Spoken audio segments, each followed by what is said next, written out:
Hello there and welcome to the Secrets of Organ Playing podcast.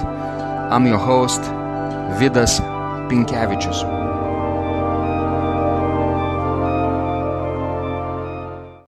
Hello, it's Vidas Pinkevicius, and in this training I will talk about some of the things you can do in order to achieve success in organ playing, and some of the challenges that you are going to face as an organist on your way to success. Also, we'll discuss that in this training, in this video. So let me first start, of course, with saying that we all want success. We all desire success as organists, of course. That's why you, of course, seek out training like that, of course, and that's why we practice organs in order to succeed, right? We love organ music so much that we want to succeed no matter what. But it happens a lot every day, and an organist has to face his own or her own fears, you see, because there is a certain part of our brain that it's called amygdala. It's a basically leftover of the prehistoric brain, very similar to one that chicken have, or shark has, or wild animals have, you see. And this prehistoric brain, sometimes called the lizard's brain, because it reminds us of the lizard, and its main function is, of course, to protect you from the perils of the wild world, you see. And back in the day, back in the jungle, when our ancestors were living in the jungle, that was really, really useful.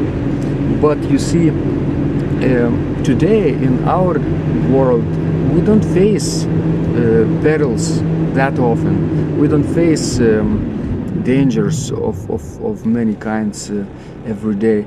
And what happens is that this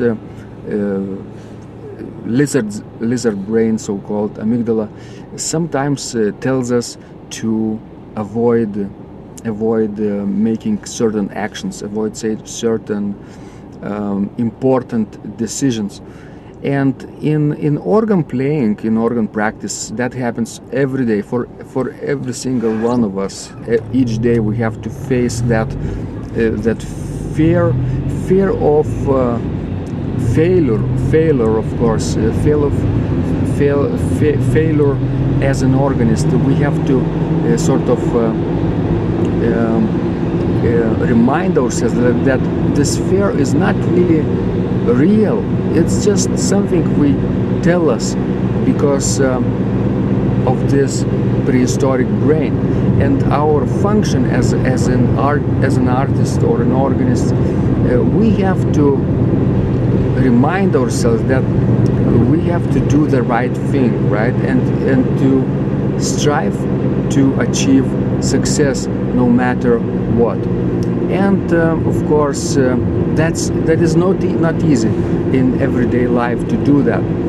And many people quit, of course, practicing the organ or on their way to achieving their goal. And of course, that's part of what happens with that lizard brain. Lizard brain, it's the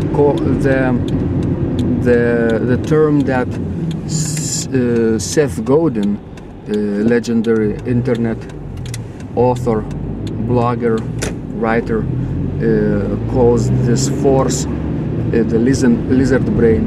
And there is a similar term called resistance. Another author, Stephen Pressfield, calls this fear, this inner struggle as your inner voice, this resistance, which of course tries to sabotage any generous action, any action that you trying to make in order to succeed, in order to invent, in order to create something out of nothing. And of course today it's really not useful, this kind of fear, and many people just are stuck in thinking that success is not for them, that only other people can achieve success, and it's not for them, right? It's just something lucky people or talented or gifted people or rich people can do, right, to achieve success. But in reality, that's what it is. We have to call it by name, and this is this prehistoric brain saying to us that we have to give up, right? Give up, do something else, make excuses not to practice today, maybe practice just lay in a lazy way or something. And of course, a true artist who wants to succeed must face this fear, and actually he can be guided by this fear and by this inner voice saying to give up and to resist,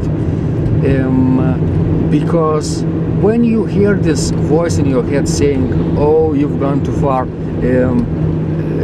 you better not show it to anyone, for example, your creative work or your piece of composition of organ music, or the way you practiced, you feel ashamed, yes, to show it to anyone. That's what it is. This is the resistance, the Stephen Pressfield's term. And if we just acknowledge it, if we call it by name, okay, it's not me, but it's that resistance makes me do it, then of course this inner battle between yourself, your true self, and this resistance becomes much easier to overcome, because once you put your finger on it, you really see how it can sabotage you, right? And then you simply say to this voice, okay, this is what you're supposed to do, right? You're supposed to protect me from the dangers that are not real anymore, okay? And I'm just ignoring you and doing the right thing anyway. So that's what many artists and real true practitioners of any art, any creative activity have to do every single day when they want to succeed. First they have to attempt to challenge this resistance, and once you get in the habit of saying to this voice, okay, keep quiet, I know what you think, it's okay, you're part of me, that's okay, I'm not angry with you, I'm not frustrated with you, but you are kind of acknowledging its function. But you are also can be guided by this voice, and when you, for example, think that you take up a piece of music to practice, right, or think of an organ recital to prepare, right, your lizard brain, your resistance is at its high peak, screaming at you, right? What are you doing? You are crazy, right? You will never succeed because you don't want to be ashamed in front of people. Don't do this, it's crazy, right? This is the voice of the lizard saying to you. And what you have to think then is very simple. The louder the voice in your head saying that you mustn't do something, right? Some activity, some generous act of sharing your art, of sharing your skill with other people, because it is really selfish to not to share if you can, right? Many people can't, but if you can share and practice and one desire want to have a desire to practice, it's really selfish to hide your art from people, because you can elevate and teach and inspire by showing an example. And this part of your brain, this amygdala, this resistance, of course, wants you to stay safe out of danger, and stay out of trouble, right? Stay out of failure, out of danger to face shame and other things.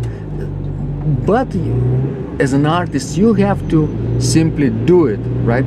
The louder the voice, this resistance in your in your head, the more important actually is your work to do this. So some people, as Seth Godin or Stephen Pressfield, say that it's their compass, this voice in the back of your head, saying that no, you shouldn't do something generous or courageous or creative, right? You shouldn't do that, right? Because it's dangerous, it's risky, it's too risky. You will never succeed, right? And they listen to this voice, right?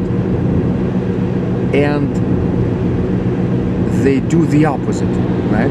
The voice tells you to stop practicing, right? Because you are tired, because your mind is so tired, and then they push it through and says, okay, I have this fear, and I have to push it through. And of course, they have to be on friendly terms with it, of course, and not to overexert themselves, of course. True artists, you have, as an organist, you obviously have to save yourself a little bit from overexerting, over practicing, right? Your fingers, your feet, your body has to, you have to listen to your body, what it tells. But your mind, your selfish part of the brain, this resistance, when it has this loud voice on you, then you simply do the opposite. If you want to succeed, if you want to have any kind of success in your activities, in your life, that's very, very important. Because this lizard brain, or the resistance, is very, very clever. It can really sabotage you and think that you are actually doing the right thing. You are doing the right work. For example, when you are answering your email or checking Facebook account, or answering something, you're doing something, right? And it's an activity, and your resistance says, all right, this is important, you should do this. But in reality, if your plan is simply to create something out of nothing, or to advance your skill as an organist, to succeed, no matter what, you have to be strict with yourself, very generous and honest with yourself. You have to love yourself too, right? And you have to say that I'm doing this because it's the right thing. Although resistance says you should check your email, right? But your generous part says, no, I have a plan, and I have to stick to the plan. I have to stick and sit through it and do something with my practice today, either to compose something like 8 measures, or practice and memorize 4 measures of music, or something that you have planned before. And this voice in your back of your head tells you to stop practicing because it's foolish, right?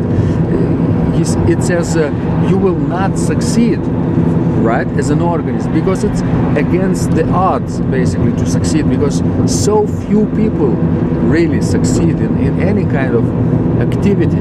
And the way you think about this is really, really crucial. You have to really simply acknowledge this. your fear, right? Your insecurity, your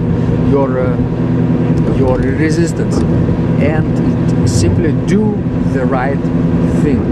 All right, and this battle, this is really it's a battle. In fact, Stephen Pressfield calls this activity as the war of art. It's really that serious for him, to him, this battle, and it's a struggle. It's never over. Even though you might be a great artist and become later very advanced in your art, this battle is never over. You have to still face your fears and overcome your resistance every single day. And of course, many people say to themselves that they only practice when they have inspiration, right? Otherwise they are too lazy, or it's too boring to stay and practice, to stick to the plan. And if they have inspiration, yes, then they can practice. But the true artist, a pro, so to say, you have to be strict with yourself and think like a pro. A pro never says, okay, it's not the right day, right, to practice, and I'm too tired, right, I'm too exhausted. The true pro says that you have to stay with your plan, stick with your plan, and have this strict schedule, right? And once you have this strict schedule of your practice, then you can also think how to overcome this resistance, right? And the more you do it, the more habitual it becomes. Then you simply acknowledge this fear and just move on with your important stuff, important activities of your life. It doesn't really have to be organ playing at the moment, right? You have some other tasks to do as a person too, right? And sometimes they are important too. And your resistance tells you, no, you should practice organ now, right? Because it's fun, right? It's really the opposite sometimes. And then when you do the easy thing first, then the resistance wins, of course. And we all have this feeling that we wanna do the easy things first, right? Because they are quick and fast and simple tasks. And if you, for example, have 20 tasks to do today, then you can simply erase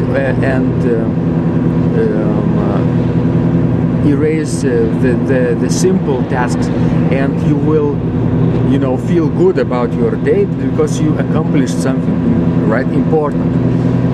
But if you do the simple tasks and easy tasks first, right, which feel good, right, but they don't really matter, right? Like checking email. What would happen if you close your computer and you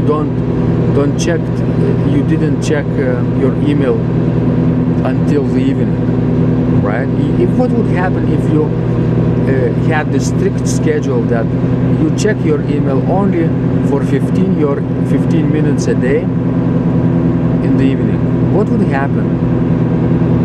Nothing, really. Nothing bad would happen, for sure, because you would be very strict with yourself. You would have these limits that you have only 15 minutes to check and answer your email.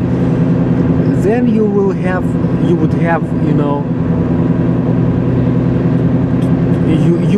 to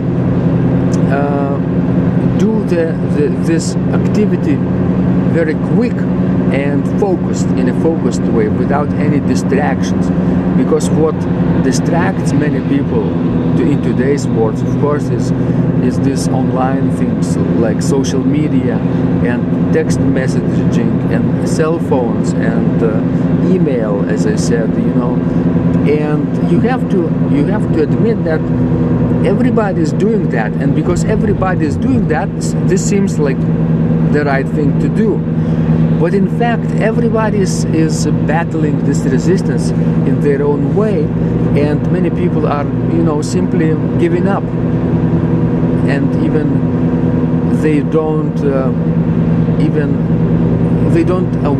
they are not aware of this inner battle, and they simply, check Facebook and comment, use social media for a very long time, and it's very, very time consuming and energy consuming too, because if you do the wrong thing first, the easy tasks, that are not important to you, they don't matter in the long run, they don't help you accomplish your long-term goals, then of course you will feel exhausted after such a day, and it would feel like a good day of work, right? But in reality, you wouldn't accomplish anything important or something that would advance you to the next level. You would just listening to the resistance and doing what it says. And the true artists,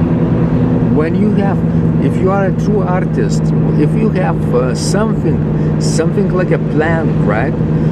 You have to close all the distractions. You have to close your cell phone, your laptop, anything that distracts you, right? That tempts you, that resistance can use against you and sabotage your efforts to do the right thing. You have to close that and simply do the work. That's another book of Steven Pressfield's. It's called "Do the Work." It's like a shorter version of his War of Art, sort of more easier to read, I guess. I think Do the Work, and if you want to check out it's really, really great reading, and important for every creator and artist to acknowledge this importance of simply sitting down and doing your work. And a lot of people say that it's not something they should do today. They don't feel like doing it. They don't feel this inspiration, right? They want to wait for a muse, right? Muse, the Greek term, ancient Greek. And what Steven Pressfield says, that if you imagine this muse, right, like a force, also like an external force that gives you this creativity, that gives you this power to create something out of nothing. If you imagine this force, it's like a Santa Claus, by the way, and it only, it like the muse, she flies over your house or your apartment, and if she sees that you are not on the organ bench, or you're not ready to practice at 9 o'clock sharp, if it's the time for you to practice, and if she flies by and she sort of sees that you're checking the email, right, or doing some trivial activity, then she says, all right, he is not ready or she is not ready. I will not give him any powers to create, right? I will not give anything important to create today. So, but if you do the opposite, if you are on your organ bench, on the appointed time, ready to do the work, ready to practice no matter what, then if this muse flies by and she sees you, right, she says, okay, he's ready, let me give him a little bit of inspiration, right? And every artist wrestles with this voice and with this resistance all day long. And the ones who succeed are actually simply overcoming this resistance, or simply ignoring it, listening as a compass, right? The more the voice screams, the more you do the opposite. The more it suggests you do the easier activities, the more popular things to do. Then, of course, this the true artist, the true pro, so to say, will do the opposite and do the things that really matter.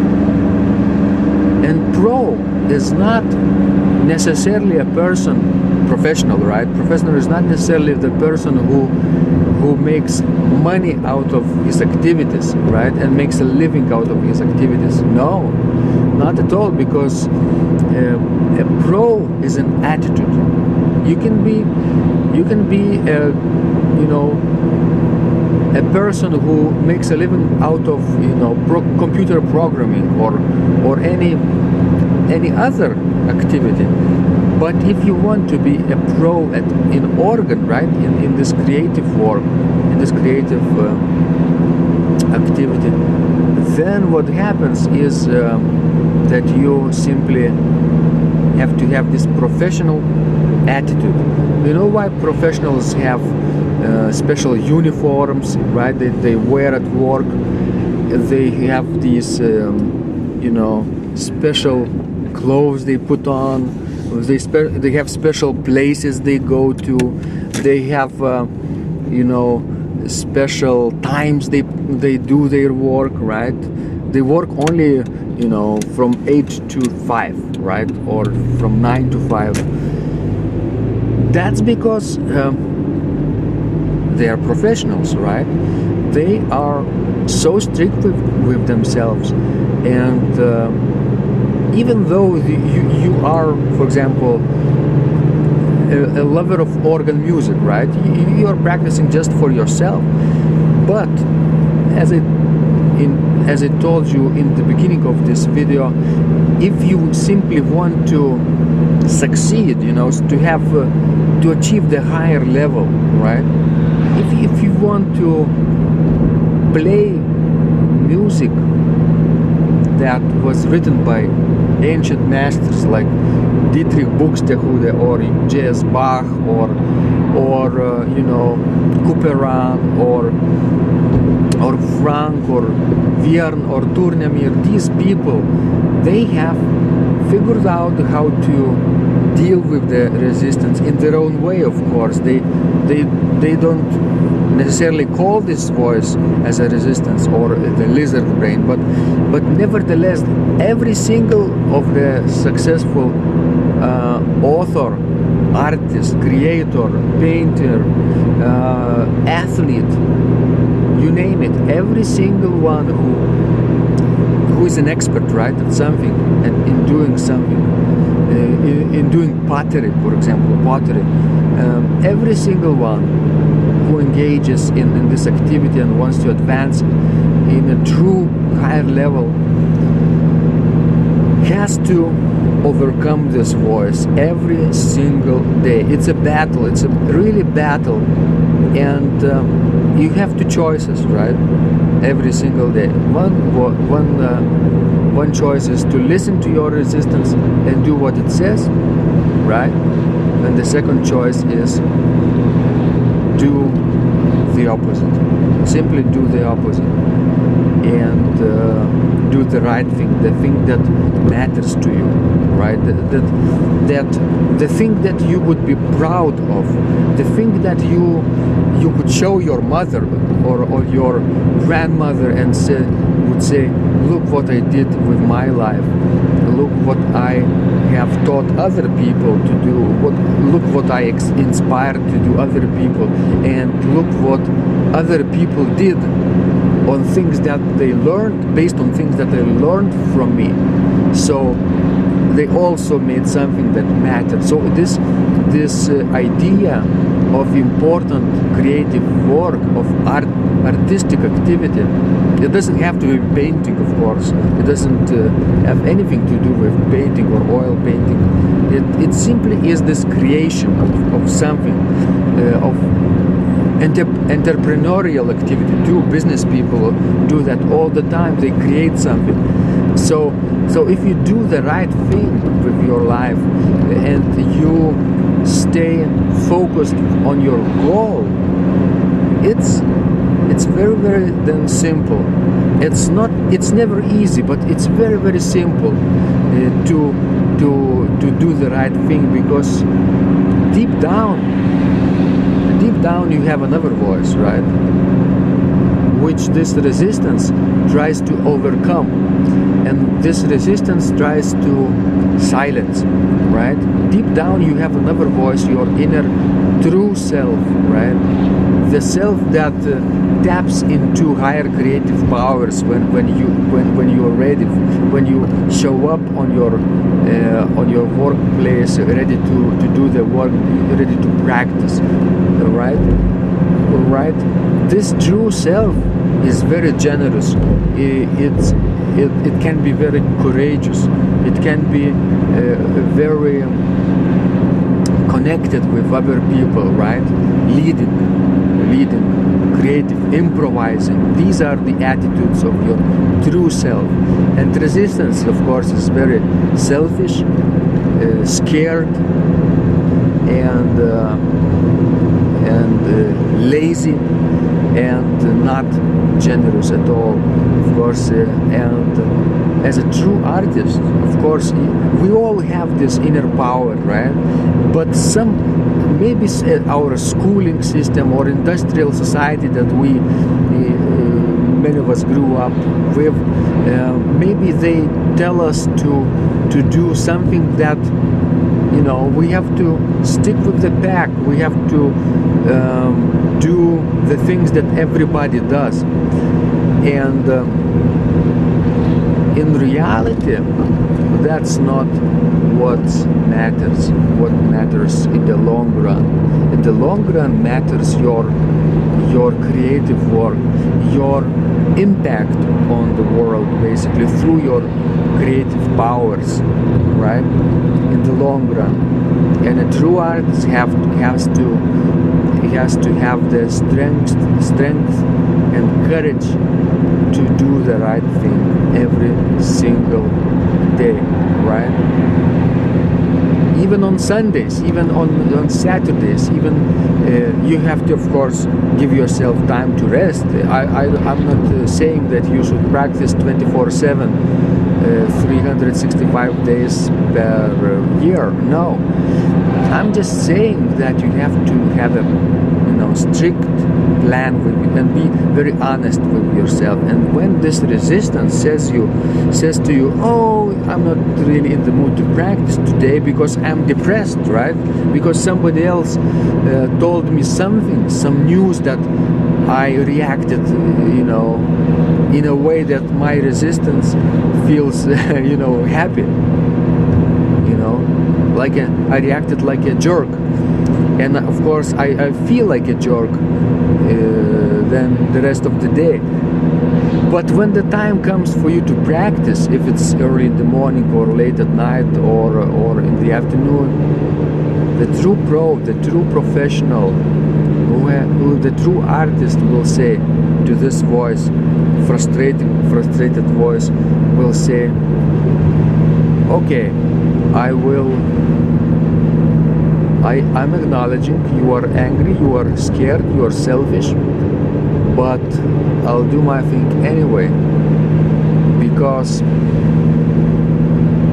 this is the right thing to do, right? And there is no other way really to succeed in any kind of activity in life than simply doing the work. Then there is no magic bullet, no silver shining object that you can, push 3 buttons online and they will make you happy or rich or generous or powerful. No, you have to do the ground, very simple, the very basic, very important work of your life, yourself,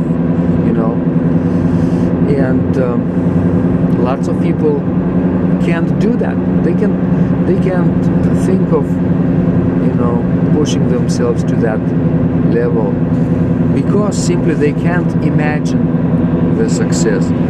For example, can you who are listening to this video right now, can you imagine yourself successful as an organist? If you could imagine yourself successful, what would you do? What would you play? How would you play? How would you feel, right? What kind of music would you play? Where would you go with an activity like that, with your skills like that? And one of the ways to motivate yourself and inspire is through this imagination of what would happen if I really was successful, if I learned to improvise like Bach or like Vierne or like Dupré or like any other master, right? What would happen? How would I feel about this? What would happen if I learned to compose fugues, right, on the master level? And this is really, really inspiring when you feel this end result, right? End result is very powerful, and I suggest you take the time to imagine your success. Really, simply do this kind of activity of sitting down, closing your eyes, or even lying down in your bed, and sometimes feeling this result of being successful, right, as an organist, of being able to play anything you want with your feet, with your hands, combined at any speed you want, on 2 manuals, on 3 manuals, on 5 manuals, even on 7 manuals on these greatest organs, the largest organs in the world. How would that feel for you? My guess is that would be life-changing, this activity, this feeling, this result, right, that you hope to achieve. And once you put your finger on it, right, once you simply imagine yourself being successful, it becomes much easier to overcome this fear and this resistance, because you already experienced success in your mind. You see, the things that we think in our minds are very, very crucial to our success, because what the mind can envision, the body can produce too. It comes first with our thinking, right, with our mental attitude and with our imagination. And once you can imagine your success, right, then every single day you have to remind yourself that you are successful. You can't imagine the success and go on living like you would be like in a hopeless state of life, having no success, no friends, no relationship, no work, no financial success. Once you have imagined the success, you have to remind yourself every single day, right, that you are the person who are successful. And the next step is, of course, doing the work, doing the work of which leads to your success. Right now I'm talking as an organist, right? But you could really apply this to any kind of activity that you want to achieve in your life. And it doesn't matter who is around you, if you see successful people or not successful people. If you feel this inner good creative voice saying to you that that's what you should do, then if you do the work, sooner or later you will achieve this goal, right? But you have to stick to this goal, to this plan, and overcome the obstacles, right? And challenges these obstacles, right? Frustrations, these obstacles usually are things, these frightful things that frightens us once we get our eyes off our goal.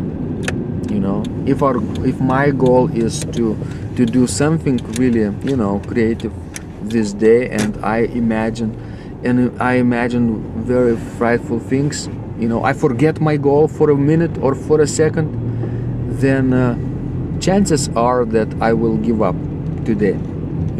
Luckily, there is perhaps tomorrow coming, right? Hopefully, and luckily we can start a new day, a new chapter of our lives. So, but you simply have to realize that your success is solely, purely dependent on your thinking, positive thinking, your positive words and positive actions. Simply doing the work. And a lot of people would stick to the plan for a while, right? Like for a couple of weeks. And when it gets tough, when it gets boring, like Seth Godin has a term for it. Calls it the dip, this bump that you feel, this tricky time when you cannot really feel the finish line yet, right? And your starting point is already behind your back. So what your resistance tells you is to give up, right? And we should give up many things. We really should. But we should give up them early in the project, early. The earlier you give up, the better. Because a true professional would give up many things every single day in order to leave this single-minded focus to his or her most important creative work of the day. He would give up checking on email at certain times of the day. That's what artists must do. So I wish you listen to your lizard brain or resistance, right? And really have this as a compass and as a way of thinking of your creative activity in a way that you do the right thing, the opposite thing that resistance tells you to do. And when you hear this voice that you should give up, right? If it's early in the project, then perhaps you should give up. The earlier, the better, because maybe there is another thing that is more important to you as a creator, as a person. But if you go with your activities, your creative activities and your, for example, organ practice long enough, and if it becomes tough and if you hear this voice, you should do something else with your life and you should go give up playing organ, that may mean, I'm not saying that this means, but it may mean that it's the voice of the resistance telling you that you are actually on the right track, right? So it's not easy, it's never easy to overcome this inner battle of your creative war, right? War of art. But it's, in fact, it's so empowering because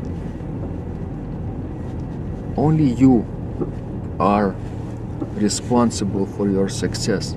No politicians, no governments, right? No, things from your past or from your future. They cannot really influence you unless you give in to this influence, right? So the true professional, and I'm not saying that professional is the person who lives on that activity, just the attitude which is professional, right? And true professional, true artist will overcome this dip, overcome this resistance, and overcome the lizard brain and our desire to hide from the things that matter and do the trivial activities and be content with them and say, oh, great things happen only to great people, and that's not us, right? But in fact, that's we. If we choose to be great, we can become great. So that's what I wish to you today, to think about it and really give it some serious thinking and focus about what you want to accomplish in organ playing, and simply then doing the right thing, doing the work, no matter what.